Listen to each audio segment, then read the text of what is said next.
আসসালামু আলাইকুম, কী অবস্থা সবার? This is Tarin from জাস্টলুক।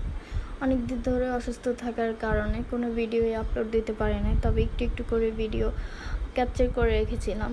আজকে একটু সুস্থ বোধ করছি, সেজন্য ভিডিওটা এডিট করে বসলাম। আর এই তো এখানে হচ্ছে আমি মুরগি রান্না করে নিচ্ছি। মুরগি রান্নার যেভাবে করে আমি ওইভাবে করেছি, তবে আমি মটরশুঁটি দিয়েছি, এটা দিলে অনেক ভালো লাগে। আর এই তো এখানে আমি মুরগি বসিয়ে দিলাম। কোনো কাজে আসলে ঠিকমতো আমার করা হয়নি, অনেক অসুস্থ ছিলাম। আর এই তো এখন সুস্থ হয়ে আবার নিজের কাজে লেগে পড়লাম। আর এই তো এখানে হচ্ছে আমি রান্না করছি। এখানে আমি 2-3 দিনের ব্লগ একসাথে দিব, মানে 2-3 দিনের রান্নার ভিডিও।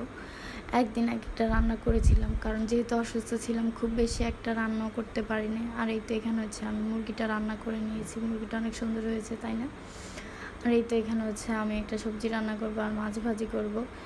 আর এই তো এখানে আমি সবজির জন্য চিংড়ি মাছটা বসিয়ে দিলাম।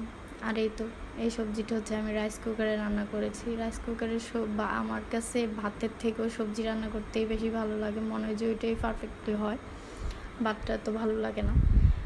এই তো এখানে আমি সবজিটাও রান্না করে নিলাম। আমার সবজিটা রান্না করে মোটামুটি শেষ। আর এই যে এখানে রসুন শেষ হয়ে গিয়েছিল, আমি রসুন কুচি করে নিয়েছিলাম। তো এখানে হচ্ছে আমি মাছ ভাজি করতে বসিয়ে দিলাম। আর এই যে সবজিটা রান্না করেছিলাম রাইস কুকারে, এটা অনেক সুন্দর হয়েছে এবং খেতে অনেক মজা হয়েছিল। আর এই যে এখানে আমার মাছ ভাজিটাও হয়ে যাচ্ছে, আমি উল্টে পাল্টে দিচ্ছিলাম ভালোভাবে। মাছ ভাজি উল্টে পাল্টে দিয়ে আমি হচ্ছে ছাদে চলে গিয়েছিলাম। ওই যে আচার করেছিলাম, ওই আচারগুলো এতদিন ধরে রোদ দিয়েছি, এখন হচ্ছে আপনাদেরকে দেখাবো রোদ দেওয়ার পরে কেমন হয়েছে।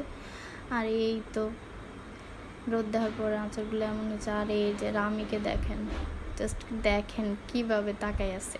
এই তো এখন হচ্ছে আমরা মামে বাসায় চলে যাচ্ছি। আর এই যে বাসায় এসে আমি আচারটা বয়াম ভরে ফেলেছি, এই যে অনেক লোভনীয় লাগতেছে, তাই না? আর এই তো এটাকে হচ্ছে এখন আমি ফ্রিজে রেখে দিব। এবার এটা 1 বছর 1.5 বছর যত বছরে থাকুক কিছুই হবে না। আর এই তো এদিকে আমার মাছ ভাজাটা শেষ, আমি পাশ দিয়ে পেঁয়াজটাকে ভালোভাবে ভেজে নিচ্ছি। আর মাছের এই পেঁয়াজগুলো খেতে আমার অনেক বেশি ভালো লাগে। আর এমনি তো আমি অনেক পেঁয়াজ খাই, কাঁচা পেঁয়াজও খাই, ভাজা পেঁয়াজও খাই। আর এই তো রামির অনেক মন খারাপ 2-3 দিন ধরে, তাই ওকে ঘুরতে নিয়ে গেলাম। আর এই যে আমরা চলে এসেছি, এসে আমি হচ্ছে ওকে ওর বাবার কাছে, এই যে এখানে হচ্ছে বাবা মেয়ে একসাথে হাঁটতেছে। আর রামি কিন্তু অনেক খুশি বের হতে পেরে, যেহেতু আমি অসুস্থ এই জন্য বের হওয়া হয়নি। আর এখানে এসে রামি অনেক খুশি। গ্রামের যে সব ছেলেমেয়েরা থাকে ওরা সারাক্ষণ ফোন টেপাটিপি করে, আর যারা শহরে থাকে তারা ভাবে যে একটু খেলতে যাব, কখন খেলার মাঠ পাবো কোথায়। আর এই তো এখানে হচ্ছে আমি বসে বসে খেলা দেখতেছিলাম, এনজয় করতেছিলাম। আর ওদের বাবা মেয়েকে ঝালমুড়ি আনতে পাঠিয়ে দিলাম, আর নিয়েও চলে আসলো। আর এই তো এটা এখন আমরা খেয়ে দিয়ে অনেক সন্ধ্যা হয়ে গেল অনেকটা। আর এই যে এখান থেকে হচ্ছে আমরা ডিম আর ডাব কিনে চলে যাব। ঢাকা এত বেশি ডাবের দাম, কি বলবো। গ্রামে এগুলো ফ্রিতেই খাওয়া যায়, আর ঢাকায় আসলে সব কিনে কিনে খেতে হয়। আর এমনি তো আজকে অনেক খুশি ঘুরে ফিরে।